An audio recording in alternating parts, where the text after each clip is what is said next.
Everybody, it's Father Rich here with the 30 greatest live albums of all time. Not really the greatest of all time, but 30 great live albums.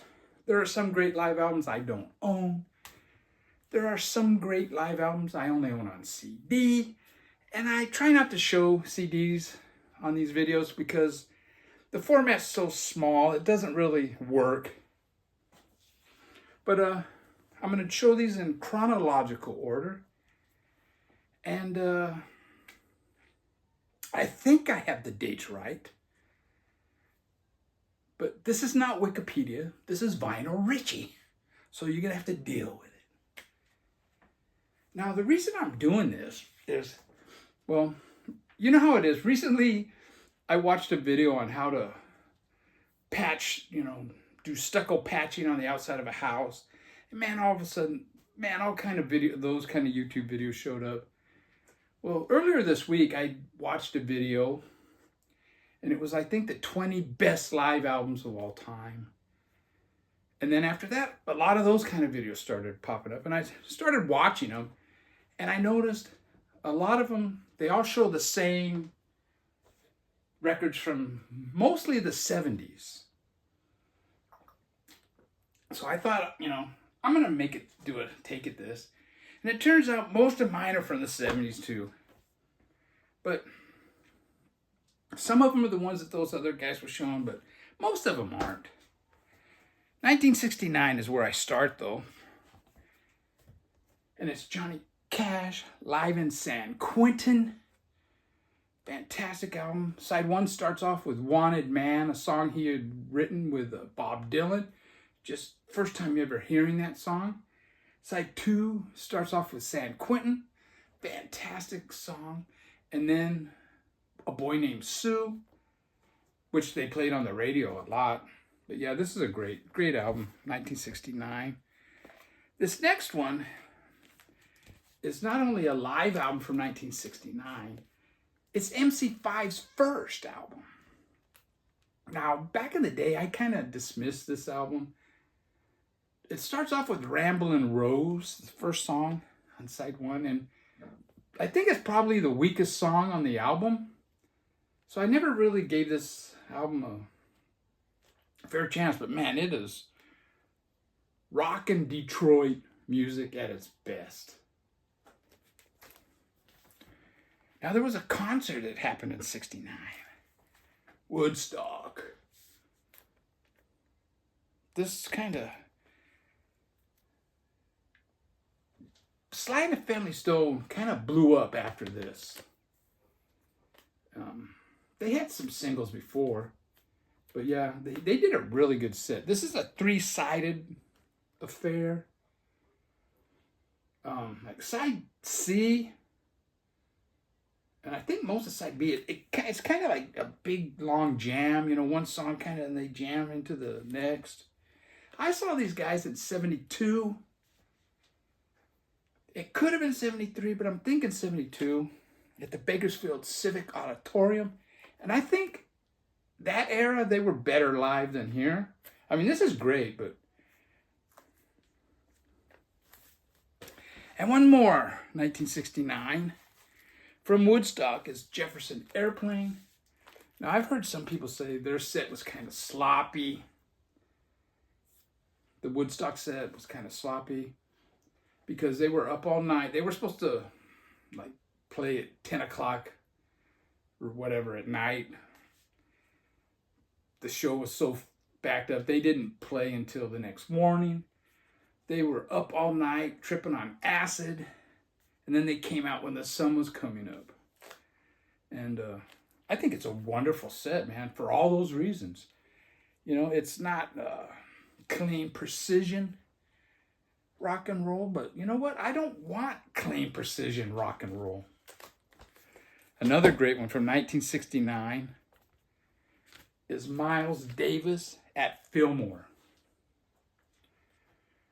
He played at the Fillmore East. I think it's the Fillmore East. Whatever, it doesn't matter. I think he played Wednesday, Thursday, Friday, and Saturday. Side 1 is called Wednesday Miles. Side 2, Thursday Miles, and so on. And what they did is they took the whole concert from Wednesday night, and they clipped it together. They put, clip parts together, and they all put it all together, and that was Wednesday night. Thursday night, they did the same thing, and it's very unique, and I think it's a great live album. Now we're going to the 1970s. This is Jimi Hendrix Band of Gypsys. Now I have quite a few, I mean, not a lot, but I do have a number of Hendrix live albums, but I thought I would show this one because this is the first official Hendrix live album that was released. It's with Buddy Cox and Buddy Miles and Billy Cox. Really good lineup. Buddy Miles does a few songs on here. His drumming on Machine Gun is it's kind of striking how he can make it sound like a machine gun. Another one from 1970. I could have swore this was 69, but it's The Who live at Leeds. Now I have a CD version of this where it's expanded, and I think they've even released another one where it's even more expanded. But I kind of like this 6-song version. Their version of Summertime Blues is fantastic. 14.5-minute version of My Generation. It rocks all the way through. But talk about rocking. This is a hard rocker here. Grand Funk live album. I believe this is 1970 also. Could be 71. Yeah. That doesn't matter. Very loud, powerful rock and roll. Now these guys, after their album Closer to Home, I kind of lost interest in them. But yeah, this is a really good representation of how they sounded live. Now this one, 71, I believe. It's the Allman Brothers live at the Fillmore East. And this one, I have to be in the mood to want to listen to this because it is kind of jammy at times. I mean, side 4 is Whipping Post, and it's 22 minutes and 40 seconds. That's pretty long. But this is an album that I listened to a lot. When I worked at Miller, there was a year or so I worked it was probably less than a year. I worked in the warehouse, driving the forklift the whole night. And I would you had those, it wasn't an iPhone, but it was an whatever. You put music on it. And I had this album on there. And I would listen to the whole album. And it made the night go by faster, You weren't supposed to be wearing headphones, but I worked graveyard. Wasn't that many supervisors around. And whenever I saw one, I just made a left turn, 71. Coliseum Live. I saw this band 3 times when I was in England, twice in London and once at the Wheelie Festival. I was in England the end of the summer of 71 for I think 6 or 7 weeks. This was recorded earlier that year, and they broke up later in 71. So I was fortunate to got to see these guys. It has proggy elements, but it's definitely rooted in blues. I mean, they do a Stormy Monday, don't they? Yeah, Stormy Monday Blues, and they got a song on here, Lost Angeles. Another one from 71 is Revolution of the Mind by James Brown. This is recorded live at the Apollo Volume 3. Now, I know guys like Bobby Gass, they like the original James Brown at the Apollo. I like the funky stuff. And this has great versions of Escapism, Sex Machine, Hot Pants. But yeah, really cool album. Another one, 71. These guys have quite a few albums, live ones.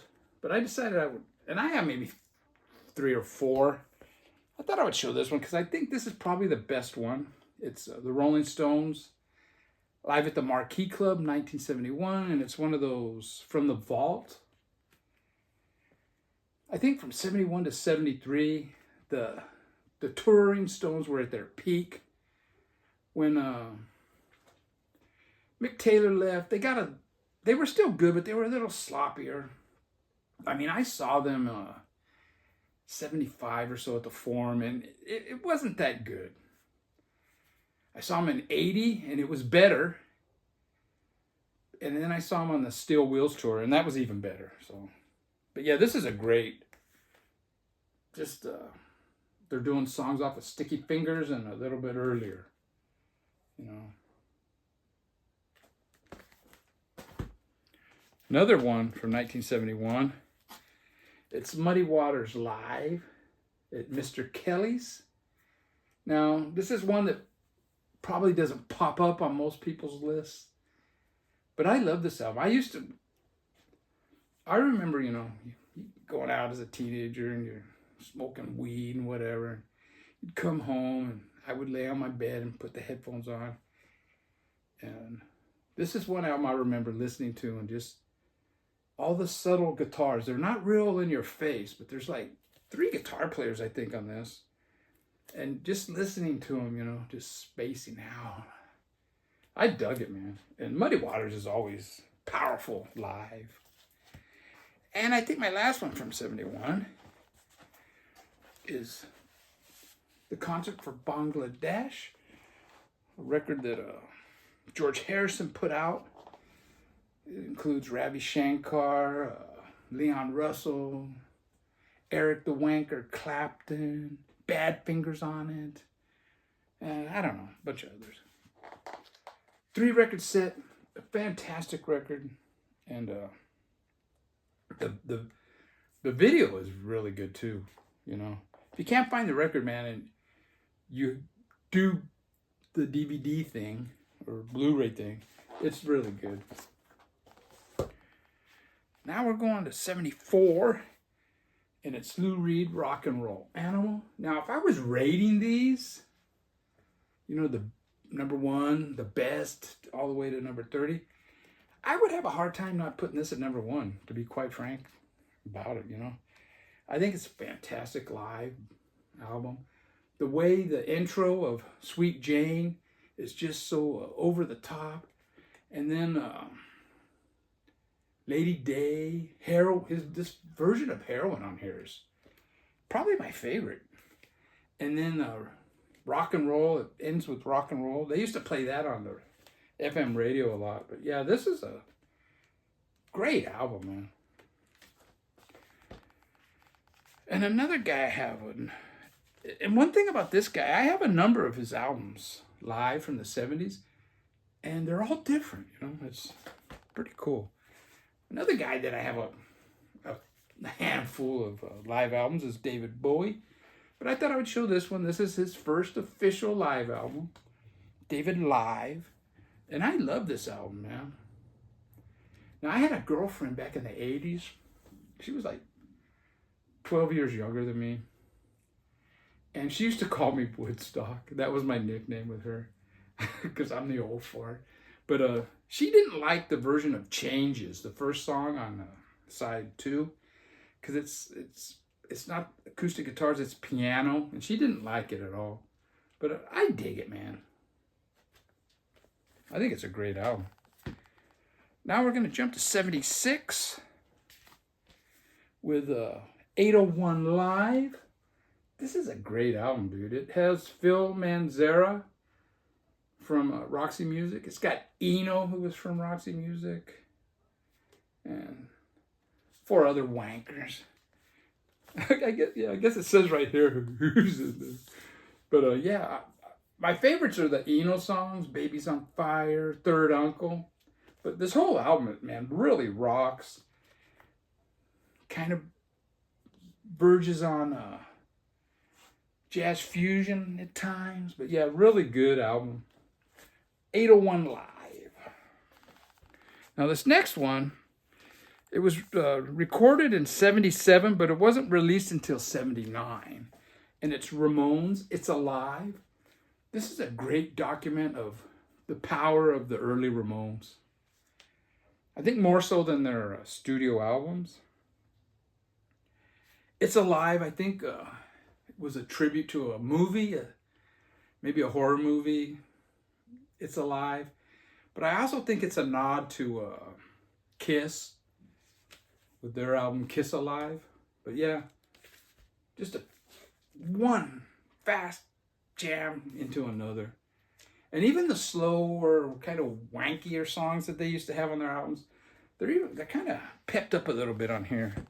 Now, another one that was recorded in 77 and 78, but wasn't released until 79, is this Muddy Waters. What is it? Muddy Mississippi Waters Live. This is a great live album that he did with Johnny Winter. Johnny Winter, I think, produced his last 3 albums, and they did this live album together. Just a really good.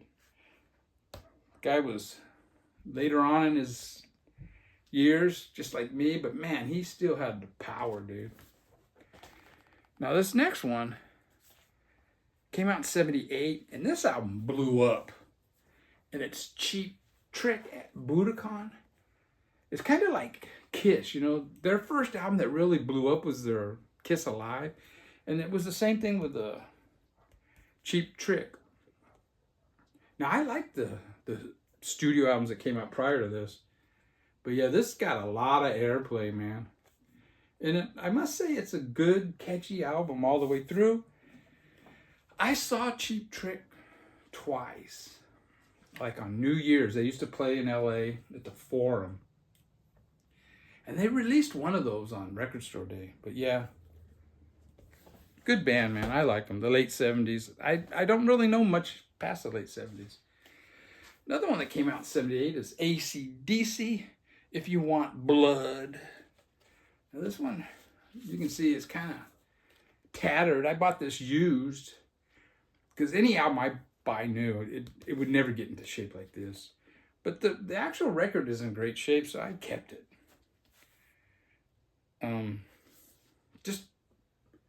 I mean, there's no surprises here. With AC/DC, you get what you get. It's not a band that ventured too far off of their formula. And yeah, great live album with Bon Scott. Now, another live album that was recorded in 1979, though it was released in the 2000s, is Dead Kennedys, Live at the Def Club. Just a fantastic early recording of the Dead Kennedys. Now, there are some bootlegs out there and other recordings by the Dead Kennedys, but this is the one to get. Just really good. And there's some songs on here where, like Back in Rhodesia, I think that's Holiday in Cambodia, maybe. No, Holiday, it's something else. Oh, it's When You Get Drafted. Early version of When You Get Drafted. But they do Viva Las Vegas. They do Back in the USSR. Just a really cool album, man. Now, this next one was recorded in 1981 and 82. And it's Bauhaus. It's, what is it? Press the eject and give me the tape. Just a really good. Most of this is recorded excellently. And almost every song I think is great. Yeah, they were a powerful band. Peter Murphy was such a great singer, you know. And he used to get, I remember in the mid 80s, he would get criticism because he's like a David Bowie wannabe. And I always used to think, man, I wish David Bowie in the 80s was making music like Bauhaus, you know, and Peter Murphy's solo stuff, you know. But yeah, great album. 83, I believe this one. Yes, it's right on the back. Live at the Golden Bear. That's a small club in California. The Plimsouls, just a fantastic band. Peter Case, is it? This guy here, and three Mexican dudes. Fantastic album. This album's available on Live Records. Oh, here, you can see it here. Easily available. I know Bomp Records usually has it. But yeah, these guys, I guess people call it power pop now. It's got their hit A Million Miles Away, their first single, 0 Hour on it, and just a bunch of really good jamming songs, man. These guys were really good live. They put on a good show. Now, another reason why I did this video is because Blockhead made a comment, and I'm going to leave a link to Blockhead, because he's the type of channel that I like to watch. You know, he's a genuine guy, kind of like Metal Theologian or the Hog's Ear Report. You know, they're not trying to put on a show or whatever. They're just them being themselves and showing music that they genuinely love. Now, with the Metal Theologian, sometimes he shows music that he doesn't really love, but it's all good. But anyways, this is Gun Club, live at the Hacienda, 1983. Now, the comment that Blockhead left on one of my videos was he couldn't believe I was getting rid of the Gun Club live album from 1981. And I had 5 live Gun Clubs, 3 of them from 81, and those 3 were the weakest of the 5. So I thought, you know, I only need to get 1. So I only kept 1, and I got rid of the other 2. But this is probably their best recorded album, and it has all their early great songs, you know. And yeah, it's when they were with Patricia Morrison, who was in the Bags. I think she was in Castration Squad. Played with the Gun Club, Sisters of Mercy, The Damned, and then she married the Dave, the singer from The Damned. Really good bass player. Striking on stage as this guy was. But yeah, this is a good album, man. Live at the Hacienda, 83. Now, avoid Live at the Hacienda, 84. That one does not sound good. And one more by the Gun Club. This is recorded in 1985, I believe. And it's with Patricia Morrison, but it's also with Kid Congo Powers, the guitar player that played with the Cramps. Yeah, this is their first official live album, and I believe it was recorded in 85. But yeah, it's a great, these two are really good sounding. Now the next one I'm going to show is 1985, 1986, Savage Republic live Trek. A really good, kind of an experimental, I don't know, in post-punk band, I guess. What's that record it was my favorite record of the year. Whatever. Dominique's band. If you like that band, they had the album Passing Through. God, I can't remember the name of the band. But if you like his music, this is what it kind of sounds like. Really good driving guitars. 86. You Got It All, Dad. We're gonna hit. Sound of Impact. This is a live album by Big Black. This one, I admit, it won't be that easy to find. This is number 135 out of I don't know how many. But yeah, it's a great album by one of the best bands from the 80s that nobody really knows, Big Black. And we got this one. Now we're into the 90s. This was recorded in 92 in Australia. And it's L7. This is when they were blowing up. You got some of their earlier songs, but you also got Everglade, Wargasm, Pretend We're Dead. But it's also got some of the earlier ones like Fast and Frightening, Shit List. 9 songs, and they're just hard-hitting, driving bands. I mean, jammers. I think one of the better bands from the 90s, though they started in the late 80s. In fact, I saw them before their first record came out, probably 88 or something like that. Now this one is a 2017, so we're jumping, man. And it's the Coat Hangers live at Alex's Bar. Talk about a hard-hitting band, man. All female. There's some pictures of the threesome. And yeah, great album. And someone's knocking on the door. And the last album came out in 2018, and it's Ty Segall and the Freedom Band. Deforming Lobes live. And I saw them the same year that this was released at the Terragram Ballroom. And Steve Albini produced this, and it's a great live album. I got to go answer the door. Son of a gun.